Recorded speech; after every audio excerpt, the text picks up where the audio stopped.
Good afternoon. Could I ask you to take your seats, please? We want to begin the program.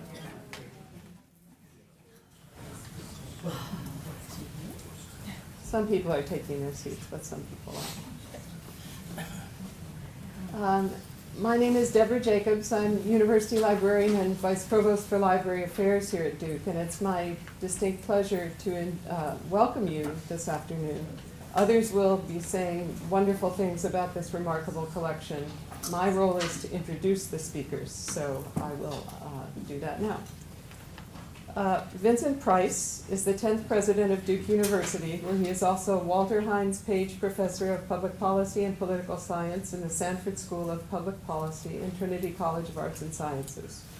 President Price came to Duke in 2017.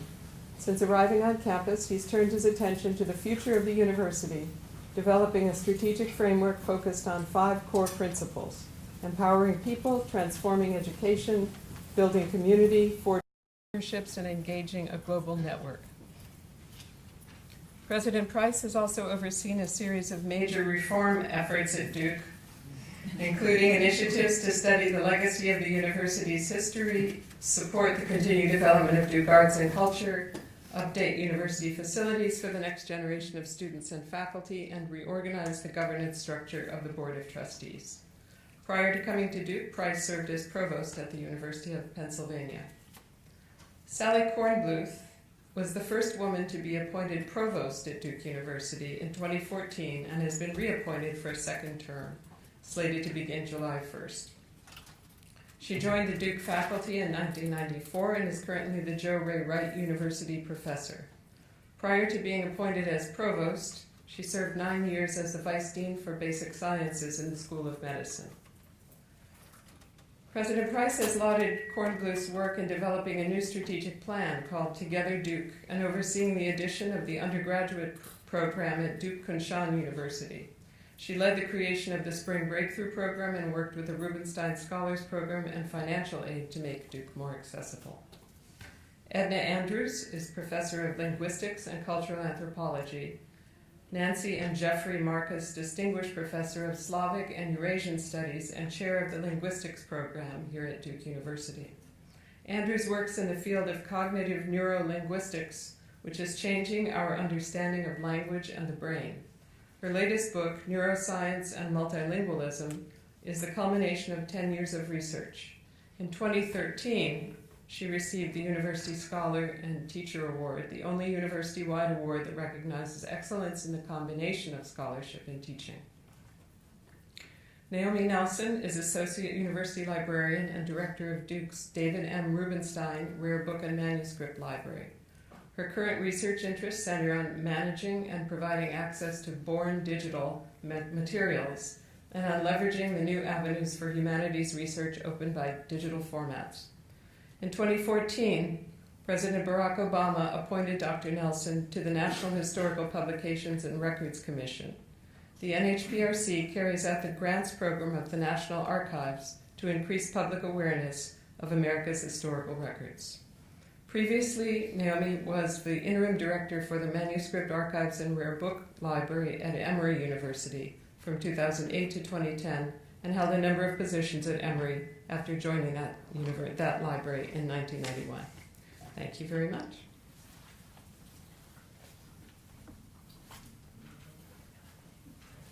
Good afternoon. It's my great honor to welcome you all to the Rubenstein Library for the opening of the Jack and Rebecca Matlock archives, which is a very fitting culmination of Jack's return to Duke as a Rubenstein Fellow. We are so very delighted that you're here. I also want to express deep gratitude to Edna Andrews and the Duke Center for Slavic, Eurasian, and Eastern European Studies for their leadership, and to our partners, the Carnegie Foundation of New York, without whose generous support today would not be possible. Thank you all very, very much.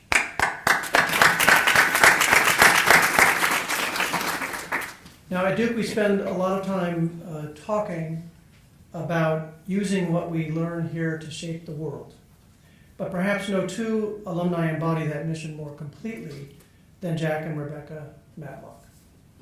Their shared experience in Russia and Eastern Europe is not only the stuff of history books. It also demonstrates the vital importance of grounding our diplomacy in a shared language of understanding and respect. Jack's career as a diplomat and ambassador spanned some of the most transformative years in modern geopolitical history: the closing days of the Soviet Union and the transition to modern Russia. He can indeed be said to have transformed Soviet-US relations, helping to facilitate nuclear disarmament and the historic talks between Reagan and Gorbachev. This very important collection is a record of that incredible career, and we can be very proud to have it here at Duke, including many items that are on view for the first time. In these fraught times, when we face new and ever more intractable challenges on the global stage, may these archives serve as a lasting reflection of the power of diplomacy to overcome suspicion and mutual discord. So cheers and congratulations to you, Jack and Rebecca.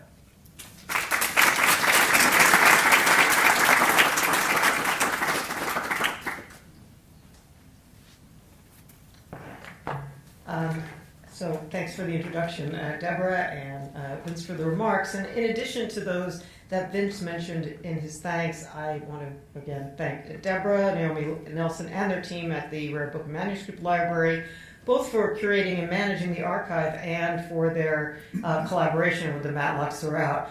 Jack was just saying that, there were just so many papers, and, having the means to actually sort through, organize, etc. is remarkable. As Vince also mentioned, Jack and Rebecca are both alumni of Duke, and their return to campus in 2015 at the beginning of Jack's residency here was a continuation of a lifelong relationship with Duke. And in these recent efforts celebrated with the opening of the archives, I have to say Jack has taken every opportunity to share his expertise with the university community, and we're very grateful for this. And this is actually the vision behind the Rubenstein Fellows, to really have people who've done wonderful things out in the world interact with our students, our faculty, our staff.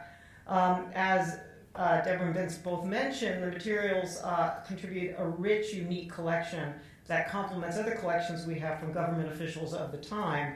And actually, as you all were talking, I was thinking, wow, someone's going to have a great PhD thesis when they start, many people, when they start to dig through all of this. And this will catalyze new teaching and research and draw international scholars all from all over the world. The level of information and access they offer into U.S. foreign policy in the late 20th century, the Cold War, broader geopolitical strategy, are a treasure trove for U.S. scholars, and Soviet global history, political science, public policy, cultural studies, and more. So many, many PhD theses. These archives will be broadly available to scholars, to students, to policymakers, ultimately, I guess, both online and in person. They'll be incorporated into classes and exhibitions, further enriching research and teaching on campus. And I have to say, I had one small glimmer of this when I went to a talk that Jack gave, I guess it was last year maybe? I know time, 2 years, that was like 2 years ago, time flies. And it was just this bringing history to life from somebody who really had insights and experiences that are really not exactly what you read in the news, and also not what we remember through the lens of history, which is different from someone who was actually there at the time, is really remarkable. These archives are a continuation of this sort of deep engagement and impact across the university. And as a Rubenstein Fellow, we've really benefited from your teaching in diplomacy, international relations, apparently always oversubscribed, and mentored students, collaborated with faculty, advised university programs. So we are very grateful for all of Jack and Rebecca's generous contributions to the Duke community, and we look forward to the rest of today's celebration. So thank you again.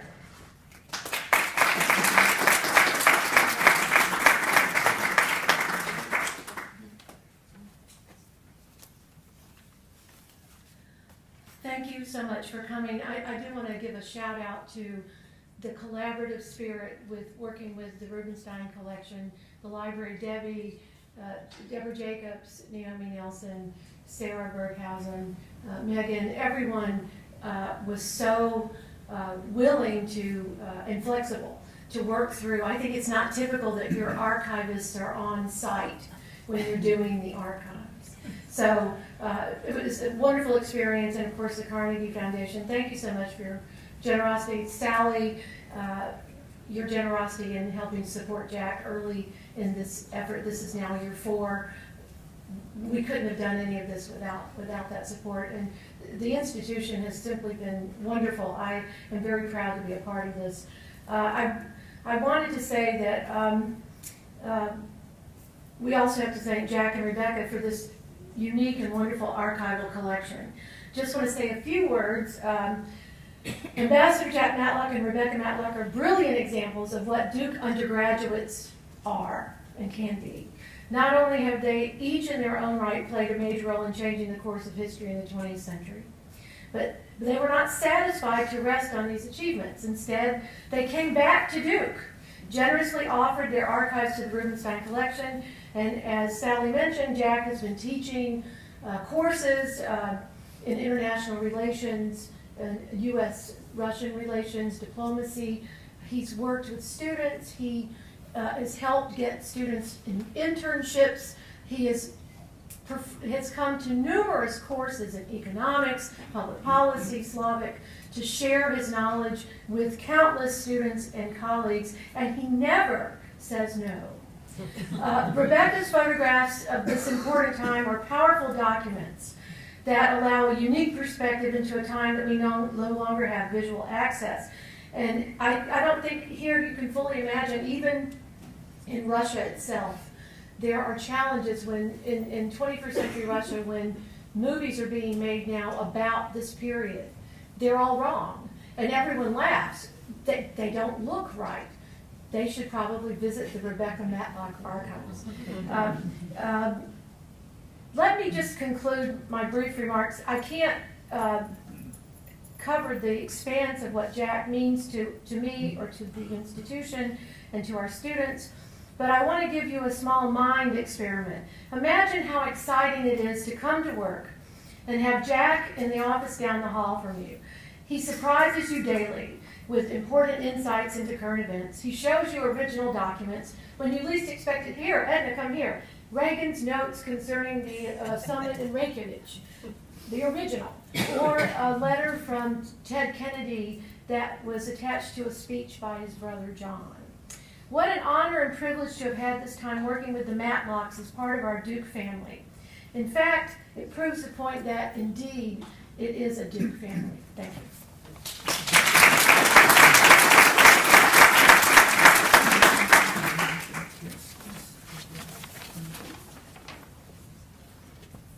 On behalf of my Rubenstein Library colleagues, I'd also like to thank Slavic Studies for the work that they've done to bring the Matlock archive here to Duke and to really enlivening it and making it a part of our community. And also our gratitude to the Carnegie Foundation for making the processing of the collection and the preservation of a multitude of materials possible. It has been a real pleasure to work with Ambassador Matlock on this archive and to work with Rebecca Matlock on her important collection of photographs. We're particularly grateful to the time that they've spent talking with archivists and librarians about the history and the records, bringing them together, and then sitting with us and working through the collection. Jack spent over a year in a room in this building working on the collection. It's rare that we have that kind of deep engagement from folks who have created history. He carefully saved journals and documents, photographs and audiovisual materials, even floppy disks and all kinds of records. Your career spanned a great deal of changes in technology. Many folks may not know that Ambassador Matlock actually designed his own font and also did some very important video recording of early Politburo meetings on television. They're very hard to find. We're very pleased to have those here at Duke. Gratitude to librarians and archivists, Sarah Seton Berghausen, Megan Lyon, Matthew Farrell, and Craig Braden, who worked with Ambassador Matlock to figure out how to best organize and preserve these materials. and also to Marissa Lenore, Todd Lewis, Kevin Llewellyn, and Jasmine Alexander Green, who helped to implement those processing plans over the course of several years. We are absolutely thrilled that the collection is here in the library. Ambassador Matlock has been working in the building, so I've had the experience of running into him and hearing about exciting discoveries, and we have enjoyed being your colleague in that way as well. This moment has been a long time coming. The Duke Library Director Winston Broadfoot first wrote to Jack Matlock in 1976 to inquire about perhaps bringing the records of his significant career here to Duke. And he pointed out that Duke's library was also collecting contemporary records, not just records of the distant past. A letter from curator Bob Bird followed in 1987. And in his reply, Ambassador Matlock noted that the faculty had recently rejected the opportunity to locate the Nixon Presidential Library here at Duke and expressed some wonderings about Duke's commitment to the history of public policy. We know from the Matlock archives, speaking of surprising discoveries, that the Librarian of Congress, James Billington, wrote to the ambassador in 1995 to convey the library's great interest in your papers. And then similar inquiries from Princeton and the Hoover Institute followed. I am grateful to my predecessors at Duke for their foresight in reaching out to Jack Matlock more than 40 years ago to lay the groundwork for bringing the collection here. In 2013, we were thrilled when Ambassador Matlock contacted the libraries with some interest in bringing that collection here to Duke, and to not just bring the archive, but also to return to Duke, to teach, to engage, and to write, bringing his whole self to the collection. Ambassador Matlock, I hope that you will return soon and often to use your papers, and we are really looking forward to welcoming researchers and students to use the Ambassador Jack F. Matlock and Rebecca Matlock archive. As a way of opening this collection officially this evening, we have a selection of materials from the collection on display in the Middlebrare Book Room. And so you can go and have a chance to see some of this collection for yourself, and also to meet some of the archivists and librarians who've been working with it. Thank you.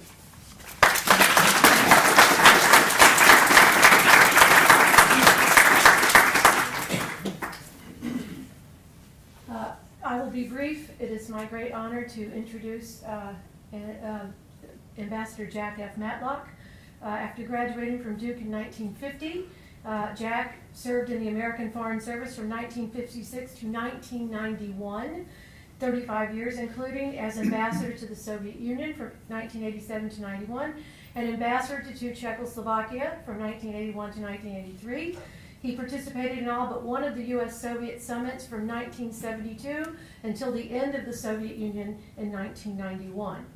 During the Reagan presidency, he served as Special Assistant to the President for National Security Affairs and Senior Director for European and Soviet Affairs on the National Security Council staff from 1983 until 1986. Please give a warm welcome to Ambassador Matlock.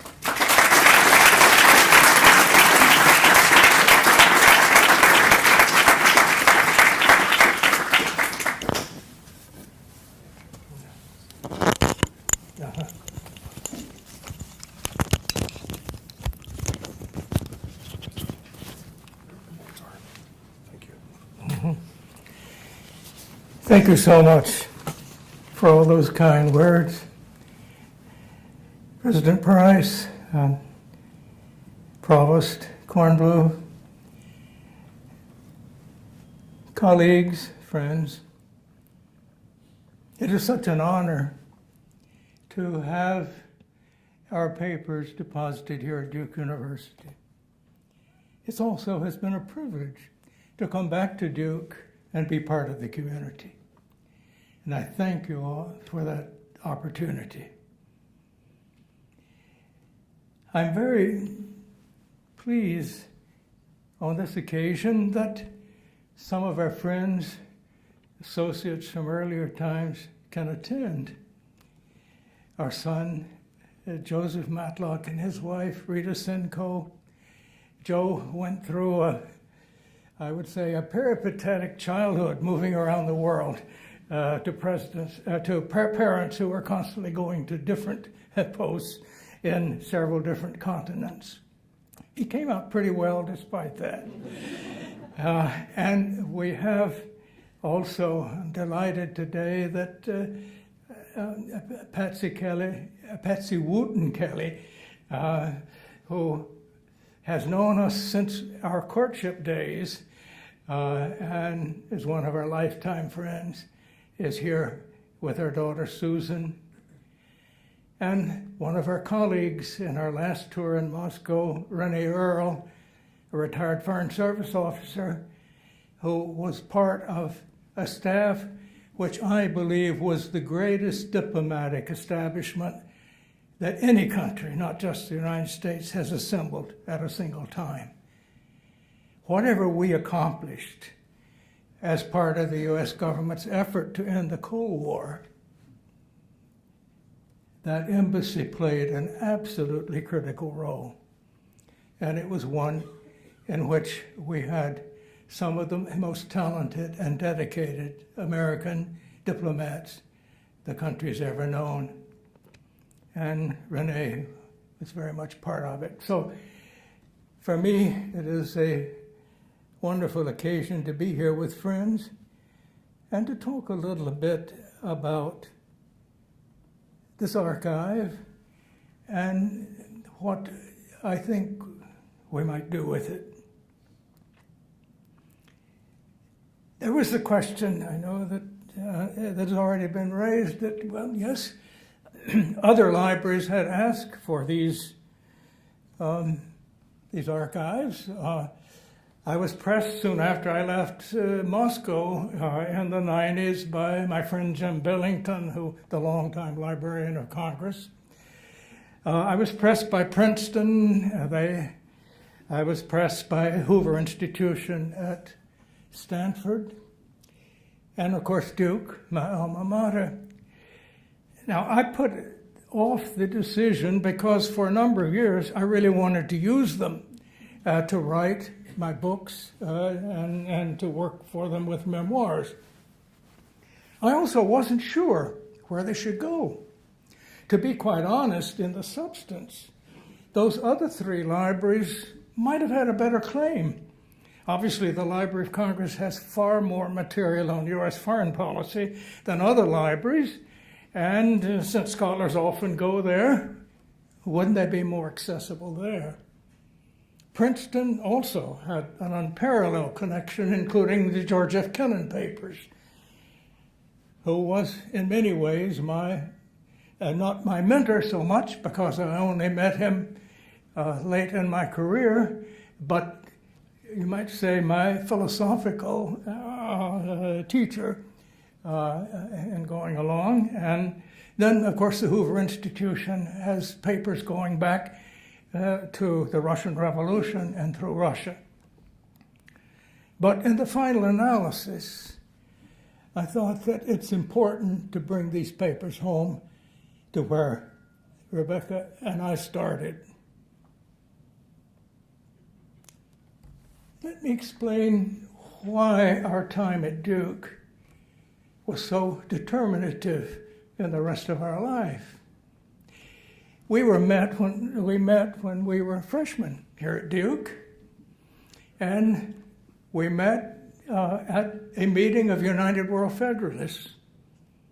That was in 1946, the 46-47 term. It was just a little over a year after atomic bombs had devastated Hiroshima and Nagasaki. And we were convinced, first of all, that there was no way the United States was going to keep a monopoly on these bombs. Other countries would get them. And how in the world would mankind survive a war if weapons like that were used? And so our organization was campaigning to create a world government that would control these things. Well, as we learned more about the world, thought more, it became clear to us, number one, there's not going to be a world government. And number two, there shouldn't be. The world is too diverse. You can't run the risk of having a single government, however you structure it. So how are we going to deal with these things? Diplomacy was the only answer. Well, how do you deal with diplomacy? Well, the first thing you got to do is learn something as much as you can about the country you're going to be dealing with. And by the time I graduated from Duke, it was already clear that that country that could challenge us was going to be the Soviet Union.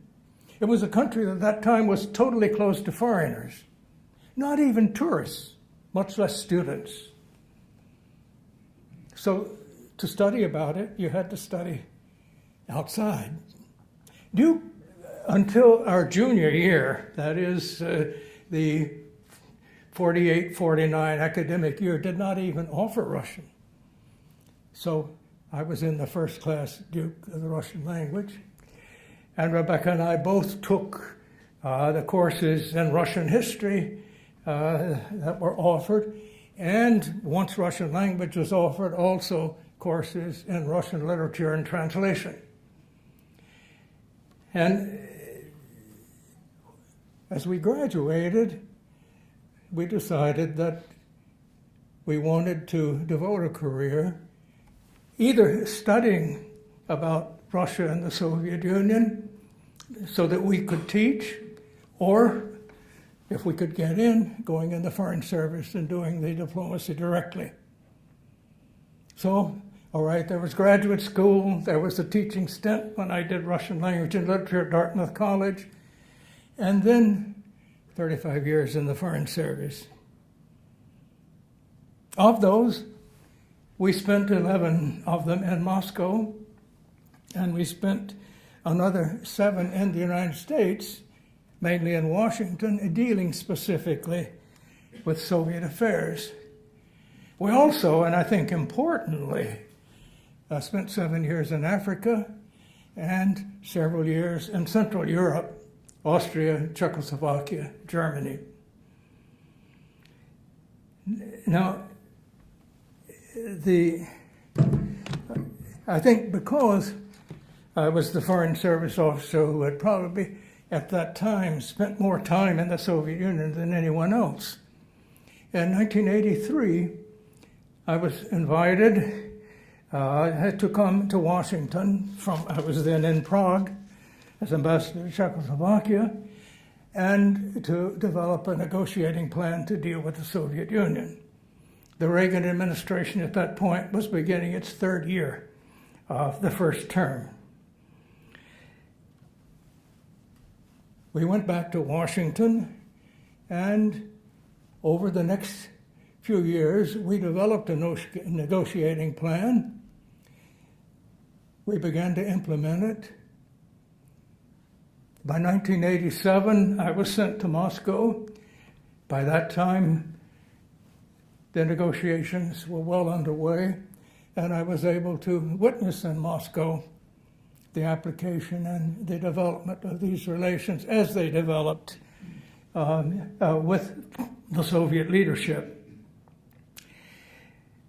Now, in just about 4 years, roughly between 1987 and 91, believe it or not, we solved almost every, in fact, I would say every important issue that had grown out of the Cold War. We ended it. And we ended it with negotiations where the United States and the Soviet Union were cooperating to achieve an end which was in the interest of both of us. What came out was not a victory of one country over another. It was a negotiated end that benefited everybody. Now, those who speak about an American victory in the Cold War and in effect imply this proves we're better than they are, they're turning history on its head. Now, what I think historians can find in these papers are no scandals, no great important things that were huge secrets before, but rather the inside story of how individuals, definite people, specific people interacted. how we took a situation which at one point, around 83, seemed virtually hopeless and turned it around. How did we do that? First of all, we decided, instead of shouting at each other and threatening each other, why don't we really give thought to common interests? Goodness, we certainly had a common interest in surviving, and that meant we had a common interest in there never being a nuclear war. And that meant we had a common interest in never having a war. Why don't we start there? Second thing, instead of treating all of our negotiations as if it's what we call a zero-sum game, I win, you lose. Wait a minute. We need to find a solution that both countries can live with. Otherwise, it's not going to last. Oh yeah, you can force another country to agree to something else if you have enough pressure, but if it's not in their interest, they're going to wiggle out some way or the other. It's only going to last if you have some understanding of their interests and you're willing to preserve them. One of the problems we had was we weren't really talking to each other. We were talking about each other, but not to each other, and neither was listening. Well, what do you do about that? One thing you do, before you make a public proposal, you go private. You say, hey, I think we could both benefit from this or that. What do you think? And if you agree, maybe you've got some ideas. Let's think through this before we go public and get our bureaucracy and publics all upset. Any proposal you make, by the way, if you're in the government, is going to have some negative effect on some part of your government as they see it. And that's why, particularly if you're, even with friends, it's best to keep negotiations that are going to change some policy as private as possible until you're sure that both sides can live with it. So, and of course, if you're going to do that, what's the next thing? You better treat the other partner as an equal. And one of the first things we came up with in trying to devise an approach was a list of things that the United States was not going to try to do. This is the 83, height of the Cold War. We were not going to question the legitimacy of the Soviet Union. There were people who thought we should. We were not going to seek military superiority. That wasn't going to wash. We were not going to try to bring the Soviet system down. What we were going to try to do was give them incentives for stop trying to impose their system on others.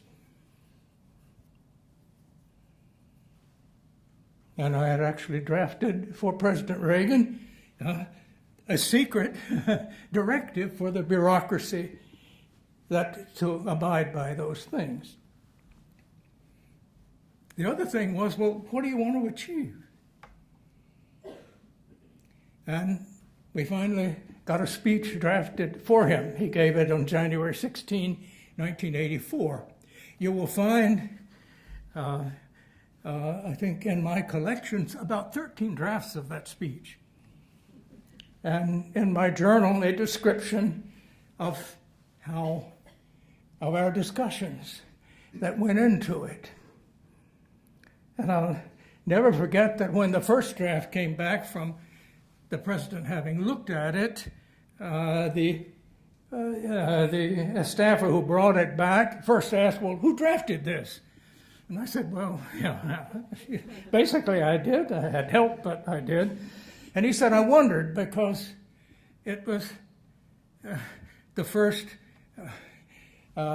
reasonable draft I've seen in this administration. The speechwriters in the room didn't particularly like that, and we had to fight with them for a while. But then he said, the president's reaction are, number one, that it's pedestrian. Boy, that hurt. Number two, it doesn't have anything new. And then he added, I don't know why he said that. It's all new to me, and I think it'll be for other people. And then he said, well, he'd really like to make an important new proposal.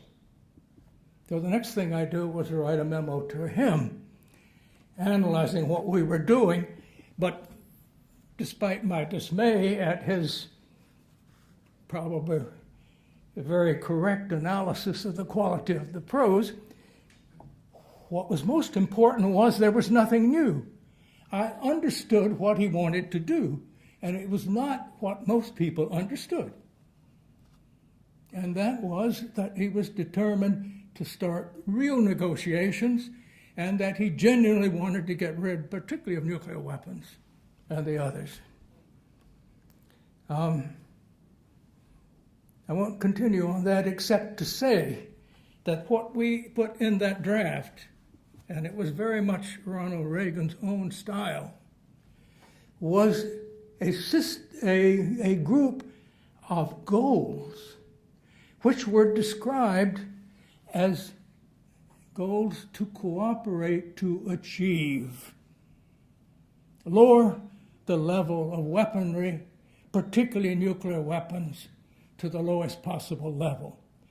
Disengage from proxy conflict in third areas. Cooperate to improve respect for human rights. And try to build a better working relationship. We didn't say, you got to reduce your arms. We didn't say, you got to stop supplying all these terrorists in other countries. After all, we were supplying their opponents. We didn't say, you've got to improve your human rights observation. That was our goal. And we didn't say, turn down that damn Iron Curtain. We said, let's build a better working relationship. And we defined each of them. Of course, one of the most ticklish was human rights. And actually later, in his first meeting that George Shultz, our Secretary of State, had with his Soviet counterpart, Shevardnadze, when he brought up human rights, Shevardnadze said, well, can we talk about the status of blacks and women in the United States? And Schultz said, well, of course. I think we're making progress. We got a ways to go, and we can use all the help we can get. Within 2 years, they were shaking hands over our cooperation in human rights, and we had deputy ministers of foreign affairs of both countries regularly meeting and freeing Soviet dissidents, getting more exit, and so on. We had a formal thing. And yes, some of the things came back, and we did here too. So, but the whole thing was that, now, another thing, and this was not something I put in that speech, it was something President Reagan put in notes he wrote before he first met Gorbachev. He wrote down on several pages, a yellow legal pad. His secretary typed that up. He made a few corrections on the typed copy. It was handed to me as we got on the plane. Almost certainly this is actually in the archive. And several things struck me about it, but two I want to mention were, of that 4.5 page type pages, 1.5 pages had to do with human rights. And it started out by saying we're much too upfront for human rights. We can beat on them publicly, and that'll get cheers from the bleachers, but it won't help those affected. In fact, it could hurt them. we must go private, which is what we did, as I said. The second was, the next to the last sentence said, whatever we achieve, we must not call it victory, because that'll just make the worst of it. And let me also point out, Ronald Reagan never said, we won the Cold War. If you read his memoirs, he says that in his last meeting as president with Gorbachev, we parted as partners seeking to make a better world. Well, what I think one will find if you study that essay, and you can find this without my papers actually, what the papers will do, maybe it will be a human dimension, the sort of arguments we had within the administration, and then later, the sort of relations we were able to develop with the Soviet leaders. One of the things I tell the courses I've taught on international relations is, by all means study our theory. You need to understand it, you need to know it, you need to think about it. But in the final analysis, one thing that no theory can totally capture is the human element. The fact that international relations are relations between human beings, individuals, not countries acting like billiard balls. And if you are going to operate productively, obviously, you at the very least have to respect each other as individuals, no matter how much you may disagree on various things, and no matter what your methods are in ruling your own people. Now, and furthermore, I think both Reagan and our first President Bush, along with their foreign ministers, George Shultz and James Baker, made special efforts to develop a personal relationship entirely aside from politics with their counterparts. A lot of that, as I say, much of that is on the record. You don't need my papers to, but also there are descriptions of things in it that illustrate how we went about that. Now, what disturbs me now is how different our policy has been since the end of the Cold War. Almost all of these basic, one would think almost common sense elements of human relations, I emphasize human relations now, not international relations, seem to be violated. The arms control arrangements that we made and which were the basis of ending the Cold War are falling apart as one after another of the agreements that we had are being dropped. Most of them at the initiative of the United States. And we've come up with a basic problem, I think, now, particularly of looking at two countries as if they were enemies, and that's Russia and China. And let me say that I don't think there is any valid reason for that. Of course we have differences, and of course there are areas we're going to compete in ways, but we will condemn the future if we continue to try to, I would say, adopt the policies of the European countries that caused 2 world wars in the 20th century.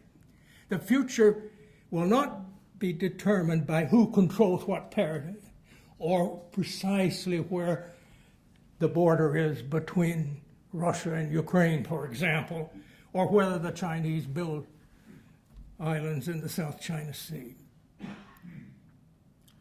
And to involve ourselves militarily, particularly in these disputes, I think we're acting as if we learn nothing from history. And I do think that looking back over how we end the Cold War, one thinks about it, can give us some pointers on how we can begin to change our policy today. I want to thank all the many people who have assisted this project. Certainly, President Price, Provost Cornbull, all of the library people have been very supportive. The Carnegie Corporation of New York has supported not only this project, but much of my earlier work and the books that I have had. And I owe them a real thanks for that. And I particularly thank those employees and the staff that Sarah Seaton Berghausen has at this library for their work on these papers. Finally, let me say, Rebecca and I met and began our marriage here at Duke. We have, throughout the 69 plus years of that marriage, worked as a team. And when I finished my book on Reagan and Gorbachev and how the Cold War ended, I gave it the dedication to Rebecca Burham Matlock, who helped these good things happen. Rebecca, it seems, was almost omnipresent throughout the Soviet Union in the years we were there. Over 20 one-person exhibits of her photographs. She also had exhibits of her tapestries, as far away as Ulan-Ude, off in Siberia, east of Lake Baikal.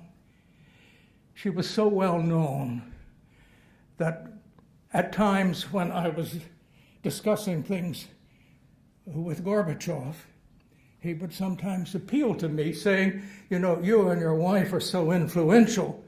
I wish you would do this or that.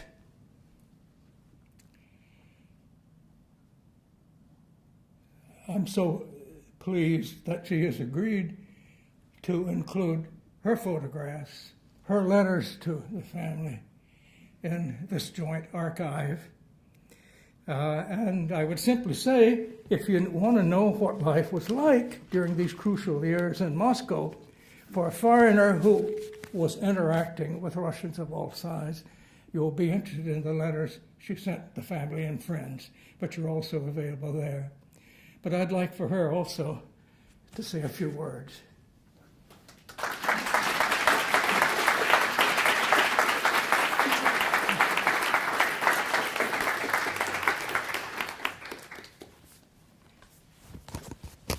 Thank you, and it's great to see so many people here. It's amazing. Anyway, with my photographs, I want to particularly to thank Megan and Sarah for the work that they did on them, and I'm very honored that the president of Duke University is here for Jack's talk. Now, if you want a kind of an informal attitude toward what was going on in the Soviet Union, then you can read my letters. My letters were for family and friends. We have 5 children. There was no way that I could manage to write to all of them separately, and we carried correspondence on with lots of other people as well. So those letters I think you might find entertaining and a very different take from the very serious business of getting things done in the Soviet Union at the time. The photographs, I tried very hard to photograph all the Americans who worked very hard with bettering the U.S.-Soviet relationship, and with the Russians as well. So in the archival photographs, you will find a lot of people, but people who were important at some point or another. And I also wrote some books. One of them was about the U.S.-Soviet relationship, but it was told from the point of view of the time that we were there, and it progressed. And it was, I wrote to all the various presidents and people who had been active in the relationship. And one of the little stories that you may enjoy, and this is typical of the stories that you'll get from reading my books or reading the archive, the stories that I mentioned in the letters, was this, that President Bush, Yeah. no, It's Nixon. President, the one before Bush. Yeah. Is this the story Sorry. about Nixon? Nixon, President Nixon wrote back, and he said, well, there's one little story that I think you will enjoy and you might include in your book. And I did. Of course, that was about how when Brezhnev was served an American dish, which was Baked Alaskan. was what was it? Baked Alaskan. Baked Alaska. He said, you Americans can do anything. You can even make ice cream into, use fire on ice cream, and it still works. But anyway, that's typical of the lighthearted attitude that I had toward what was going on, and typical of the stories that I wrote about in my letters, but the photographs are very, very serious, and I think you will enjoy seeing them.